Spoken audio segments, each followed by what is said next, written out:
Welcome everybody, this is Jalfa on behalf of Pudhiya Game Academy.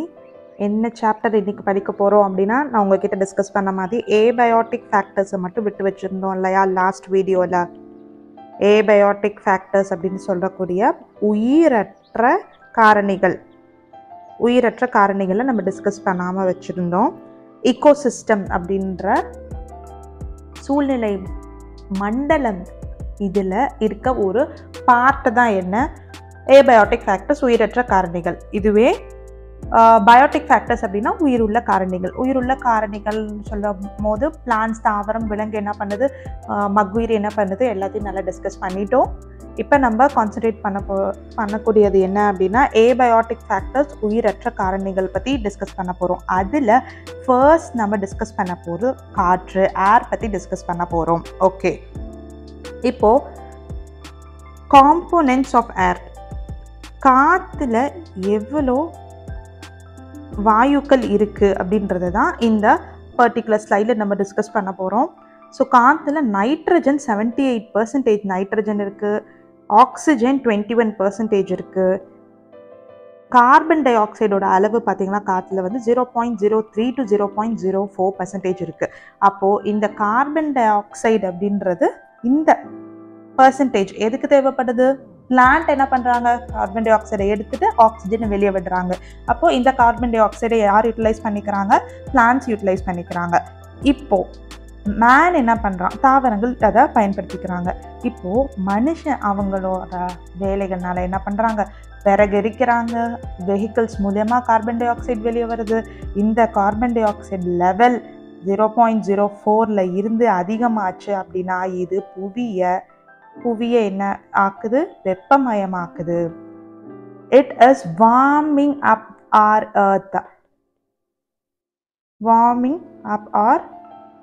Earth. இதை தான் என்ன சொல்கிறோம்?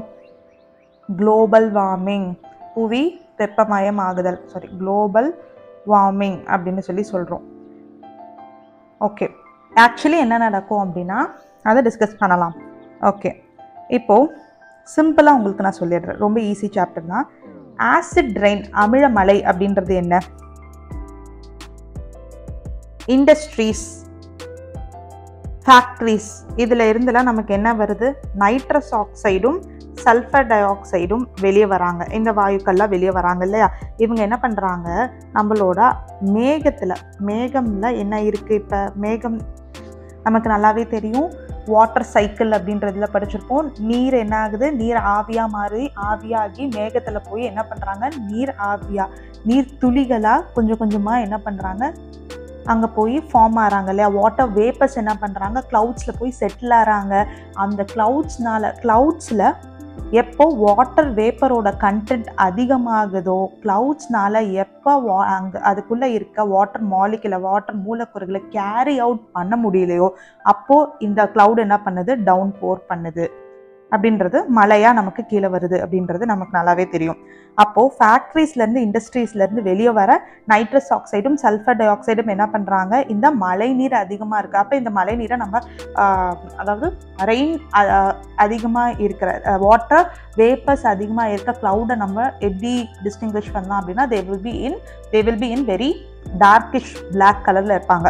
அந்த மாதிரி க்ளவுட்ஸ் கூட போய் இந்த நைட்ரஸ் டை ஆக்சைடும் சல்ஃபர் டை ஆக்சைடும் ரியாக்ட் பண்ணுறாங்க.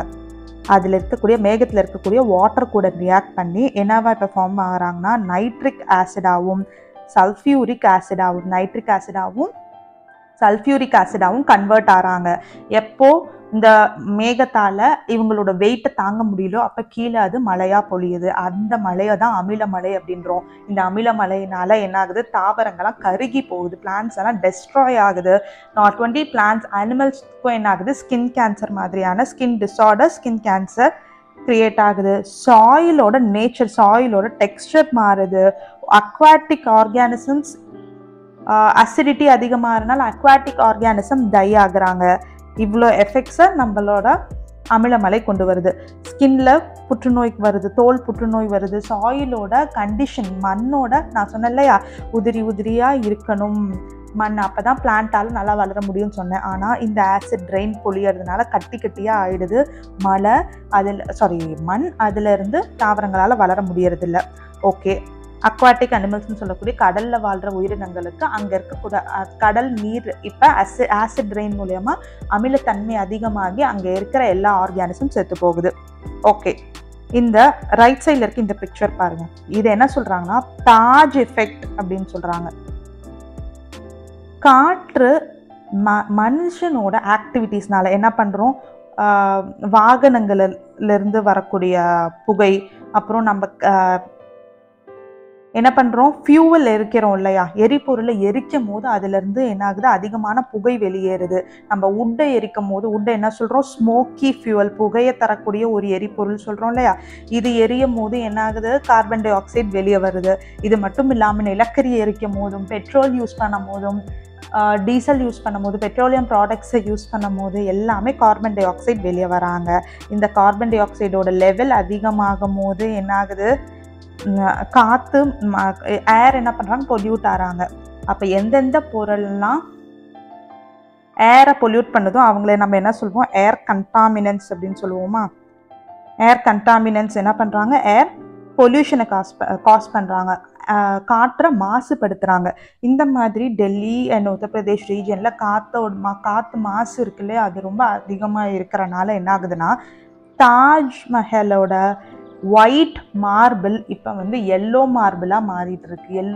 எல்லோயிஷா மஞ்சள் அடிச்சு போய் இருக்கு அப்படின்னு சொல்றாங்க. இதை தான் தாஜ் எஃபெக்ட் அப்படின்னு சொல்றாங்க. எதனால, ஏர் பொல்யூஷனால, அங்கே இருக்க காற்று மாசுபடுறதுனால.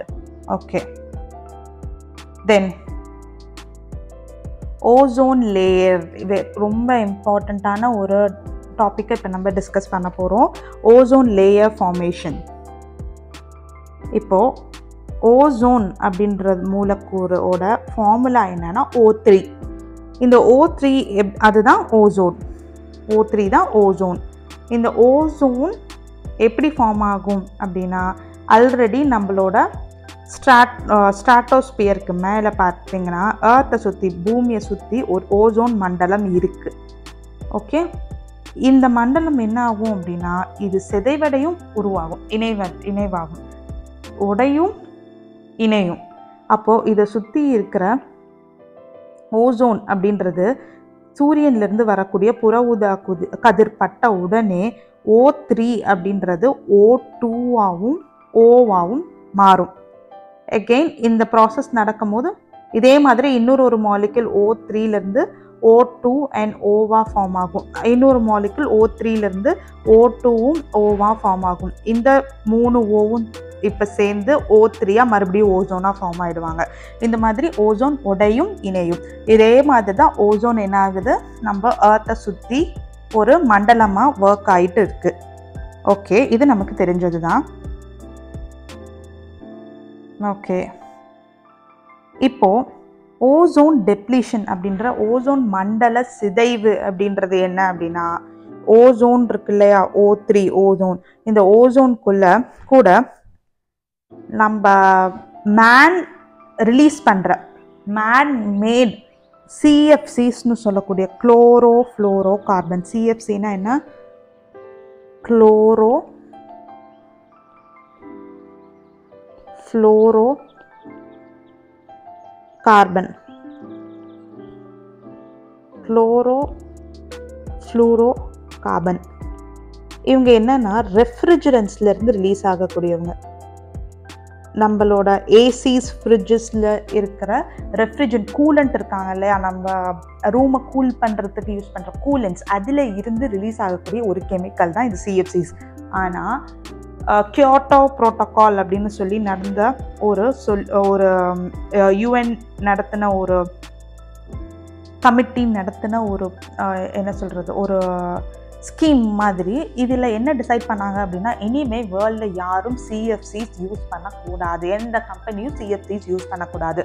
அதுக்கு பதிலாக, ஏன்னா அது ஓசோனை டெப்ளீட் பண்ணுது, ஓசோனை சிதைக்குது, ஓசோன் மண்டலத்தில் சிதைக்குது. அதனால் எல்லாரும் என்ன பண்ணணும், HCFCs யூஸ் பண்ணுங்கள், ஹைட்ரோஃப்ளோரோ கார்பன். இது ஃப்ளோரோ கார்பன் அளவுக்கு ஓசோனை டெப்ளீட் பண்ணாது, சிதைக்காது அப்படின்னு சொல்லி சொன்னாங்க. ஆனால் இப்போ நம்ம ஹெச்சிஎஃப்சிஸ் தான் யூஸ் பண்ணிட்டு இருக்கோம். ஆனால் இதுவும் ஓசோனை சிதைக்க தான் செய்யுது. அப்போ ஓசோன் சிதைவடையுது, ஓசோன் டெப்ளீட் ஆகுது அப்படின்னா என்ன அப்படின்னா, ஓசோன்றது O3. இவங்க நம்ம பூமியிலிருந்து வெளியே வர குளோரோ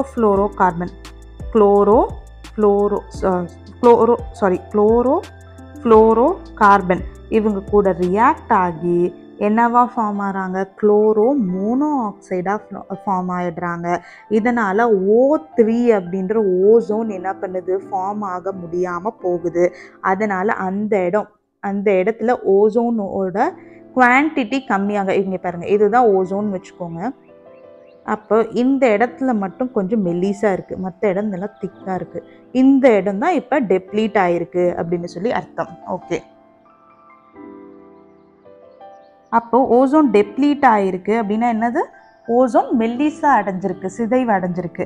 அப்போது இந்த சிதைவு அடைஞ்சு இந்த இடத்துல என்ன ஆகுது, இப்போ இங்கே ஒரு ஓட்டை ஃபார்ம் ஆகுது. இருங்க, என்ன ஆகுது, சிதைவடைஞ்சு இப்போ இங்கே ஒரு ஓசோன் ஹோல் ஃபார்ம் ஆயிடுச்சு. அப்போ சூரியனில் இருந்து, இதுதான் ஓசோன் ஹோல். அப்போது சூரியனில் இருந்து வரக்கூடிய புற ஊதா கதிர்களான UVA, UVB, UVC, இதில் UVAவை கம்ப்ளீட்டாக பிளாக் பண்ணிடும் நம்ம ஓசோன். UVBலேருந்தும் UVCலேருந்தும் நம்ம தான் நம்மளைய பாதுகாத்துக்கணும். அதனால தான் சன்ஸ்க்ரீன் அப்ளை பண்ணிட்டு போங்க அப்படின்னு சொல்லி சொல்கிறாங்க. ஓகே, அப்போது UVA என்ன ஆகுது, இந்த ஹோல் ஓட்ட வழியாக பூமிக்கு வந்து அடையுது. இதனால் என்ன ஆகுது அப்படின்னா, சீரியஸான ஸ்கின் கேன்சர்ஸ் வரது கூட பூமியும் இன்னும் கொஞ்சம் வார்ம் ஆக ஆரம்பிக்குது. இப்போ நம்ம ஓசோன் லேயர் அப்படின்னு சொல்ல ஓசோன் மண்டலம் எப்படி ஃபார்ம் ஆகுதுன்றதை கிளியராக படிச்சிட்டோம் இல்லையா. நெக்ஸ்ட் என்ன பார்க்க போகிறோம் அப்படின்னா, க்ரீன் ஹவுஸ் எஃபெக்ட் அப்படின்றத பார்க்க போகிறோம். க்ரீன் ஹவுஸ் எஃபெக்ட் அப்படின்னா என்னன்னா, just a minute, so green house effect அப்படின்னா தமிழ்ல என்ன சொல்லுவோம், பசுமை குடில் விளைவுன்னு சொல்றோமா. பசுமை குடில் விளைவு அப்படின்றது என்ன, கிரீன் ஹவுஸ் கேசஸ், பசுமை குடில் வாயுக்கள் அதிகமாக ஆறாங்க. இந்த வாயு என்ன பண்ணுமா, கிரீன் ஹவுஸ் கேசஸ் ஜென்ரலி என்ன பண்ணுவாங்க, கார்பன் டை ஆக்சைடும் ஒரு கிரீன் ஹவுஸ் கேசஸ் தான். இண்டஸ்ட்ரீஸ், ஃபேக்ட்ரிஸ், மேன்மேட் ஆக்ஷன், நம்மளோட வாகனங்களை, வெஹிக்கல்ஸில் இருந்து ஃபியூவல்ஸ் பேர்ன் பண்ணுறனால என்ன ஆகுது, க்ரீன் ஹவுஸ் கேஸஸ்ன்னு சொல்கிற methane, carbon di oxide, sulphur di oxide, nitrous di oxide எல்லாமே என்ன பண்ணுறாங்க, நம்ம ஏர்த்தை சுற்றி இந்த கேஸஸ்லாம் இப்போ அட்மாஸ்பியரில் ஃபுல்லாக, வளிமண்டலத்தில் ஃபுல்லாக நிறைஞ்சிடுறாங்க. இப்போ என்ன ஆகுது, சன்லைட் என்ன பண்ணுது, ஏர்த்துக்கு வந்து அடையுது. டோட்டல் இன்டர்னல் ரிஃப்ளெக்ஷன் படித்தோமா, முழு அக எதிரொலிப்பு, அது மூலியமாக சன்லைட் வெளியே வர பார்க்குறாங்க. ஜென்ரலி க்ரீன் ஹவுஸ் கேஸஸ் கம்மியாக இருக்கிறப்போ இந்த சன்லைட் வெளியே போயிடும். அதனால் சூரிய ஒளி பூமியை விட்டு வெளியே போயிடுறதுனால பூமியில் இப்போது வெப்பநிலை கம்மியாக தான் இருக்கும். ஆனால் இந்த பசுமை குடில் வாயுக்கள் என்ன பண்ணுறாங்க, ஒரு பெட்ஷீட் மாதிரி. இதுக்கு ஒரு நல்ல எக்ஸாம்பிள் சொல்லுவாங்க, நம்ம காருக்குள்ளே இருக்கோம், ஏசியெல்லாம் ஆஃப் பண்ணிவிட்டு கார் கண்ணாடியெல்லாம் ஏற்றிடுறோம். அப்போ உள்ளே இருக்க ஹீட் பாருங்கள், கண்ணாடியை விட்டு வெளியே போகவே முடியாது இல்லையா. அந்த மாதிரி ஒரு கண்ணாடி பெட்ஷீட் மாதிரி இந்த பசுமை குடில் வாயுக்கள் நம்ம சூரிய ஒளியிலிருந்து வர வெப்ப கதிர்வீச்சை வெளியே விடாமல் பூமிக்குள்ளேயே தக்க வச்சுக்கிறாங்க. இதனால தான் என்ன ஆகுது, குளோபல் வார்மிங் அப்படின்ற புவி வெப்பமயமாக்குதல் நடக்குது. குளோபல் வார்மிங் நடந்துச்சு அப்படின்னா என்ன ஆகும், எர்த் ஹீட்டப் ஆச்சு அப்படின்னா என்ன ஆகும், பிளான்ஸ் சரியாக க்ரோ ஆக மாட்டாங்க, தாவரங்கள் சரியாக வளராது. தாவரங்கள் வளரல அப்படின்னா ஆக்சிஜன் கிடைக்காது. தென் என்ன ஆகுது, டெம்பரேச்சர் இன்க்ரீஸ் ஆகுறதுனால என்ன ஆகுது, தண்ணி சீக்கிரம் எவாப்ரேட் ஆகும் இல்லையா, தண்ணி சீக்கிரம் நீராவியாக வெளியே போயிடுது, தண்ணீர் பற்றாக்குறை நடக்கும், கிரவுண்ட் வாட்டர் கம்மியாகும். இது எல்லாமே நமக்கு தெரிஞ்சது தான். ஸோ இம்பார்ட்டண்ட்டான ஒரு பாயிண்ட் என்ன அப்படின்னா, போலாரில் இருக்கக்கூடிய துருவத்தில் இருக்கக்கூடிய பனி கட்டிகள் என்னாகும் உருக ஆரம்பித்து அந்த அப்போ துருவங்கள் மட்டும் இல்லாமல் பனி பிரதேசத்தில் இருக்கக்கூடிய தாழ்வான பகுதிகளுக்கு என்ன ஆகும், இந்த பனிக்கட்டி முழுசாக உருக ஆரம்பித்து இவங்க ஏரியா, இந்த கோஸ்டல் ரீஜன் எல்லாமே அழிஞ்சு போகிறதுக்கான வாய்ப்புகள் இருக்குது. அப்போது குளோபல் வார்மிங்கை நம்ம தடுக்கணும் அப்படின்னா என்ன பண்ணணும், இந்த க்ரீன் ஹவுஸ் வாயுக்கள், பசுமக்குடில் வாயுக்களோட உற்பத்தியை, ப்ரொடக்ஷனை கம்மி பண்ணணும். இது நம்மளுடைய வேலை. ஓகே, இப்போது இந்த க்ரீன் ஹவுஸ் எஃபெக்ட் அப்படின்னு சொல்கிறோம் இல்லையா, இது எங்கே அதிகமாக இருக்குது, அந்த குளோபல் இதுதான் ஓசோன் லேயர். ஓசோன் லேயர் எங்கே, இந்த க்ரீன் கலரில் இருக்கிறது எல்லாமே ஓசோன் லேயர். எந்த இடத்துல ஓசோன் லேயர் பாருங்கள் அதிகமாக சிதைவடைஞ்சிருக்கு அப்படின்னா துருவங்களில் தான்.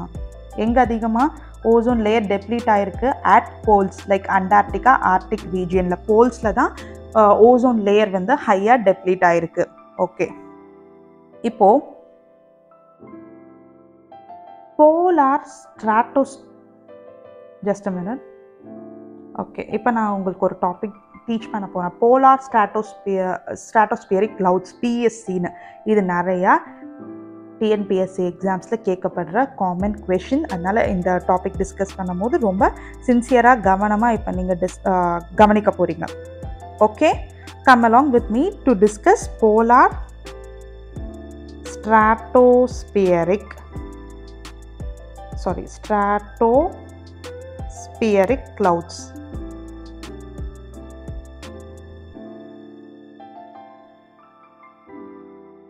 clouds.